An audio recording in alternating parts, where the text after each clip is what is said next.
নমস্কার বন্ধুরা, দিতির রান্নাঘর উইথ ব্লগ চ্যানেলে আপনাদের প্রত্যেককে স্বাগত। দেখুন, আজকে নিয়ে চলে এসেছি দুর্দান্ত টেস্টি একটা একদম ভিন্ন ধরনের চিকেনের গিলেমেটের রেসিপি। যারা আমরা চিকেনের গিলেমেটে খাই তাদের জন্য তো ভীষণই ভালো লাগবে, আর যারা খান না তারা চিকেন দিয়েও যে কোনো দিন রাত্রে ডিনারের রুটি, লুচি, পরোটার সাথে এই রেসিপিটা বানিয়ে নিতে পারেন। তো চলুন আজকের এই রান্নাটা আমি কিভাবে বানিয়েছি ঝটপট দেখে নিই। তো দেখুন বন্ধুরা, কড়াইতে তেল বসিয়ে তেলটা গরম করে নিয়েছি, আর এই দিকে নিয়েছি বেশ খানিকটা গিলেমেটে। আমি ছোট্ট ছোট্ট করে কেটে ধুয়ে পরিষ্কার করে রেখেছি।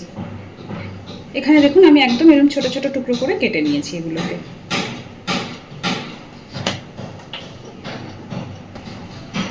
তেল গরম হয়ে গেছে, আমি প্রথমেই দিয়ে দিচ্ছি একটু পেঁয়াজ কুচি।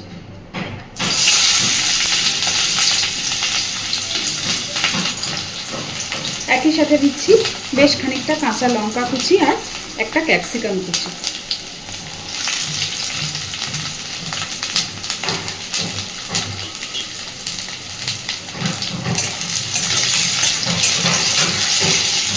গিলেমেটে আমরা অনেকেই খেতে ভীষণ পছন্দ করি, আবার অনেকেই আছে যারা খায় না।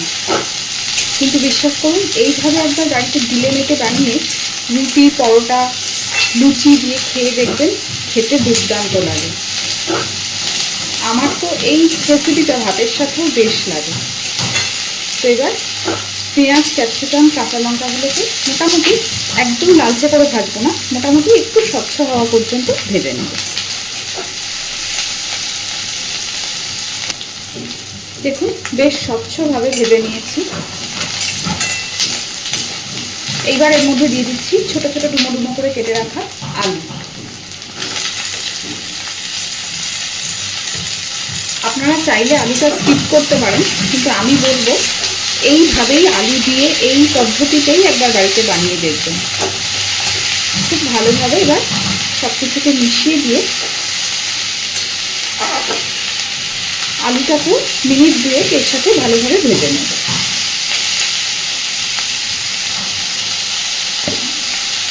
এই পর্যায়েতে দিয়ে দেব পরিমাণ মতো লবণ, তবে লবণটা কিন্তু আমি একদম রান্নার পরিমাণ অনুযায়ী ব্যবহার করছি। আর একটা কথা, গিলেমেটেটার মধ্যে আমি 1 চামচ ভিনেগার দিয়ে গিলেমেটেটা এখন মেখে নিলাম, আগে থেকে মেখে রাখিনি।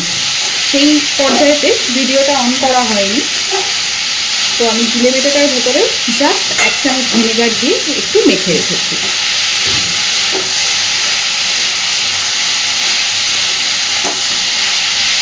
আলুটাকে দিয়ে মিনিট 2-3 ভালোভাবে নাড়াচাড়া করে একটু ভেজে নেব। আলুটাও বেশ সুন্দর ভাজা হয়ে গেছে। এবার দিয়ে দিচ্ছি 2-3 চামচ মতো আদা রসুন বাটা। এটা কিন্তু আমি ছোট 2-3 চামচ আদা রসুন বাটা দিলাম, ছোট চামচে। মোটামুটি 8-10 কোয়া রসুন আর খুব সামান্য একটু আদা।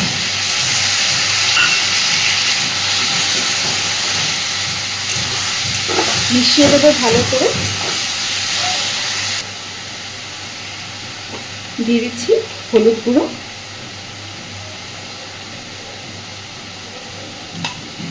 আমার বাড়ির পাশে কাজ হচ্ছে, আমি আগের দিনও বলেছি, তাই একটু আওয়াজ হচ্ছে, প্লিজ একটু ম্যানেজ করে নেবেন। দিচ্ছি ঝাল লঙ্কা গুঁড়ো।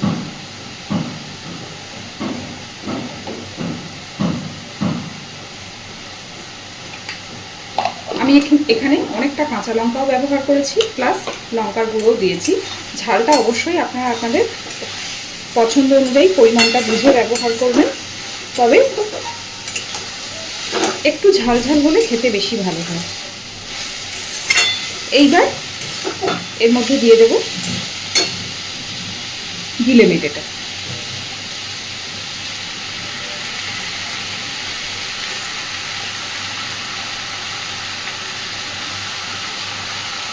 এখানে 250 গ্রাম মুরগির মাংসের গিলে আর মেটে আছে, মানে যেটাকে আমরা কচকচি আর মেটে বলি।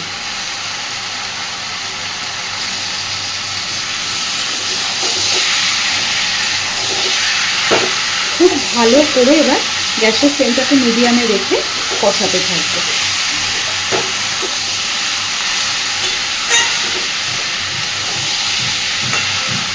একটু সময় নিয়ে কষাবো, তাতে খেতে বেশি ভালো হবে।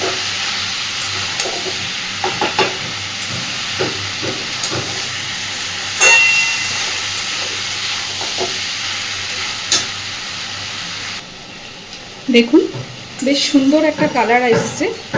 আস্তে আস্তে আরও কষাতে থাকবো, আর অলরেডি তেল ছাড়তেও শুরু করেছে। খুব ভালোভাবে একটু সময় নিয়ে কষাবো। যদি মনে হয় কড়াইটা লেগে যাচ্ছে, তাহলে সামান্য একটুখানি 1-2 চামচ করে জল দিয়ে দিয়ে কষাবো।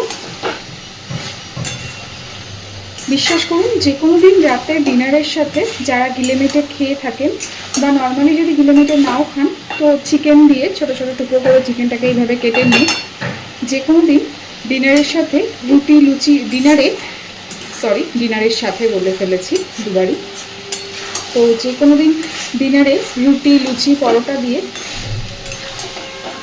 রাত্রিবেলা না ভীষণ ভালো লাগে খেতে।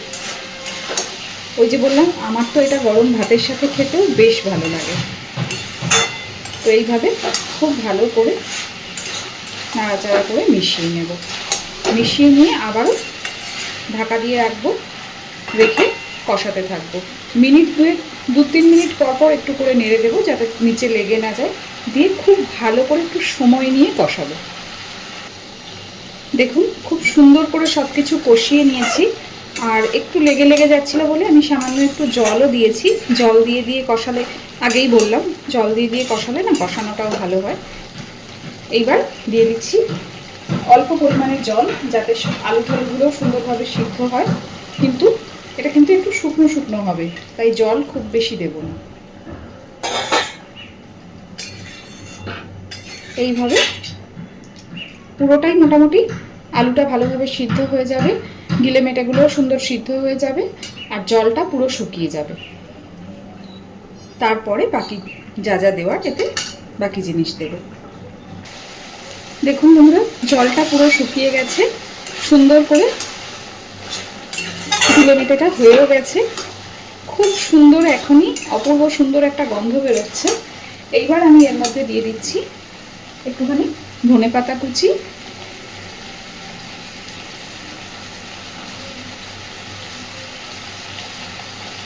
আর দেবো একটু গরম মশলার গুঁড়ো, খুব সামান্য গরম মশলা দেব।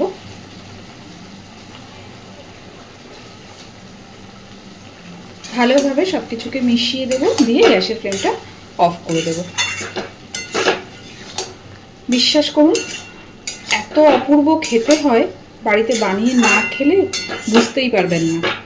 তাই অনুরোধ করব, অবশ্যই একবার বাড়িতে বানিয়ে দেখবেন। গিলেমেটে দিয়ে করলে, গিলেমেটে দিয়েও খেতে ভীষণই ভালো হয়। আর আপনারা যারা যারা গিলেমেটে খান না, তারা মনে করলে চিকেন ছোটো ছোটো টুকরো করে কেটেও এইভাবে করতে পারেন। তো ব্যাস কমপ্লিট, আমি গ্যাসের ফ্লেমটাও অফ করে দিয়েছি। তো আজকের আমার এই রান্নাটা আপনাদের কেমন লেগেছে আমাকে অবশ্যই জানাবেন। আর এইভাবে অনুরোধ করব, বাড়িতে অবশ্যই একবার বানিয়ে দেখবেন। কথা দিচ্ছি, নিরাশ হবেন না।